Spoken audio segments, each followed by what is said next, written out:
guys! Welcome back to my YouTube channel, Filipina and Turkish Vlog. Today is, nandito kami ngayon sa probinsya or sa village ng mga biyenan ko para tulungan sila na mag-harvest ng hazelnut. Kasi usually ang harvestan ng hazelnut is August. So, kaya nandito kami sa probinsya para tulungan si mga biyenan ko. Which is, meron naman silang mga tauhan o yung mga tao na nagpipitas or nag-harvest ng hazelnut. Kasi sobrang laki nung kanilang lupain dito at marami silang hazelnut na kailangang i-harvest. So, parang tatlo yung kanilang lupa na pupuntahan para mag-harvest ng hazelnut.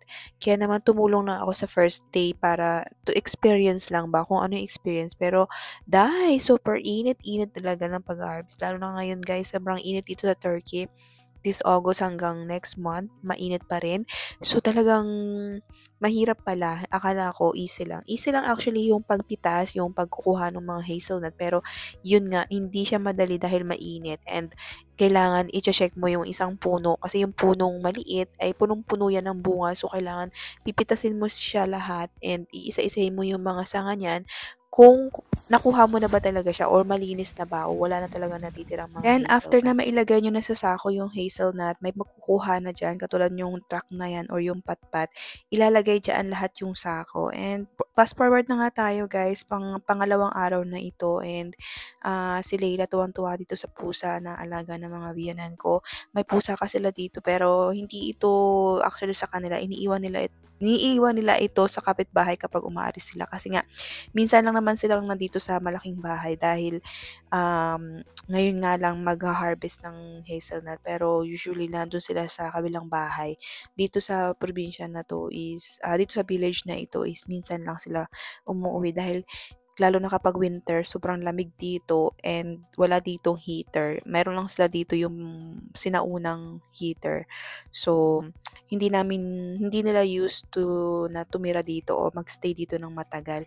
And especially kapag winter. So, wala sila dito dahil sobrang lamig. And itong bahay na to, sobrang laki nito guys. Kaya kahit maglagay ka dito ng heater, hindi pa pwede hindi maiinitan ang buong bahay. Maiinitan lang yung isang kwarto. So, hindi talaga kami dito nag-stay ng matagal. Pang summer lang, ganito lang pagka mainit and kapag ka-harvestan nga ng hazelnut lang. After na maibilad nyo yung hazelnut, ganyan ang gagawin nila guys. Papatanggalin yung mga, parang yung mga, ano bang tawag doon? Yung kukunin lang yung laman, ganon. Ganyan yung mangyayari. And ito na nga guys, nabibilad pala ako ng hazelnut kasi nga si mga biyanan ko, sila surgeon at saka yung in-law ko ay busy silang pumunta doon sa kabilang farm para mag-harvest ulit ng another hazelnut. So, ako naman parang help ko to. So, kasi nga nakatambak lang dito sa sako yung mga hazelnut. Kailangan kasi agad-agad kapag na-harvest mo yan, ibibilad mo agad siya. Kasi kung hindi, magbabasa yung sako or mababasa sila dun sa sako. So, kailangan ibibilad nyo pa yan kung, iwan ko kung ilang araw pa bago matuyo yan. So, dapat ibibilad talaga sila. And then, kapag natuyo, yan patatanggalan nila doon sa truck yung mga dahon-dahon at yung mga tatanggalin din sa shell o yung sa balat nila. So, yun yung kaganapan. Sobrang daming proseso nitong hazelnut nito bago nyo maibenta. And hindi lang ganun ka mataas yung per sack or per sako nitong hazelnut. Di ko lang alam kung magkano ngayon, di ko tinatanong si Bianan, pero yan yung proseso kung paano nila ginagawa itong hazelnut.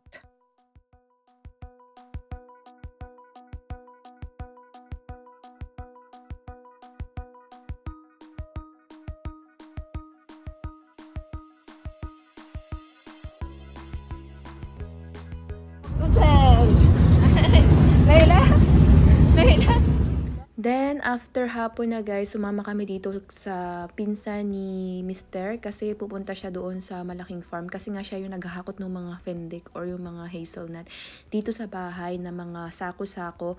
So, sumama kami sa kanya and sumakay kami dito sa patpat. Hindi ko alam ang tawag nito, tractor ba ang tawag dito sa Pilipinas.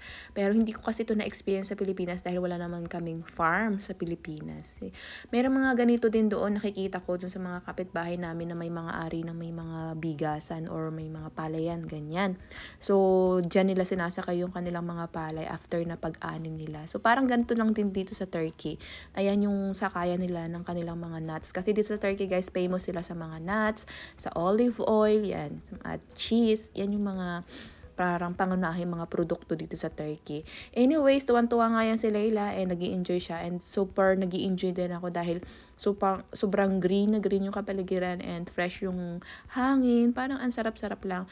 And makwento ko lang sa inyo na very very light, guys. Pag nandito ako sa probinsya o dito sa village, talaga lagi akong tulog. Parang kahit sa tanghali, parang hindi ko ugaling matulog ng tanghali, pero dito talaga nag-fall asleep ko sa tanghali. Siguro sa nature, sobrang linis, sobrang sarap ng hangin. Pero sa kabilang banda is gusto ko lang dito sa probinsya summer or ano, pero yung pang long term at the age or I mean pang long term hindi ko pa deserve or hindi ko pa gusto na magstay sa mga ganitong lugar o sa mga kasi bata pa tayo, so gusto pa natin kumalit yung pera, diba? Habang bata tayo, stuck na kasi sa lugar, kaya hindi ako